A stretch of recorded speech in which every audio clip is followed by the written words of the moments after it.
about steroids. What do you think about natural potential? I think everybody is born with the potential to be strong at one lift at least, right? Some people they might have like long arms, a small rib cage, not going to be a good bench presser, but they're a brilliant deadlifter, like Bob Peoples, for example. Yeah. Or you could have somebody who is terrible for bench press, short arms, but they still aren't that good at the bench, but they can squat well. You're going to get people who are good at everything.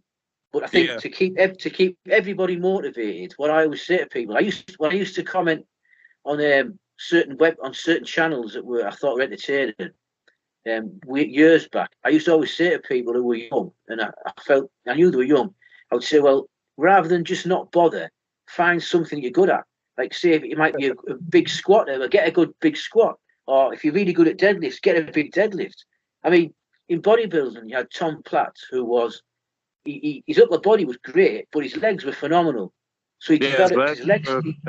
So that's right. So just because you can't have the best at you can't be the best at everything, just find something and get really good at it. It might be a deadlift, it might be a Zercher squat, it might be a front squat, whatever levers you've got to be good at a lift. It keeps you motivated to keep going to the gym. You might be rubbish at bench press, rubbish at overhead press, but there'll be something you're good at. Yeah. Yeah. And I think rather than just thinking, oh, I'll just train light and I won't bother, just find, even if you just did press ups for your upper body, but you could deadlift 750 pounds, you'd still be a big, strong dude, wouldn't you? So, that's a good way of keeping people motivated who feel as though they're perhaps not good at anything. But, well, there will be something they're good at, just got to find it. Like, there's hundreds of different lifts you can do. There might be something they're particularly good at, yeah. Okay. And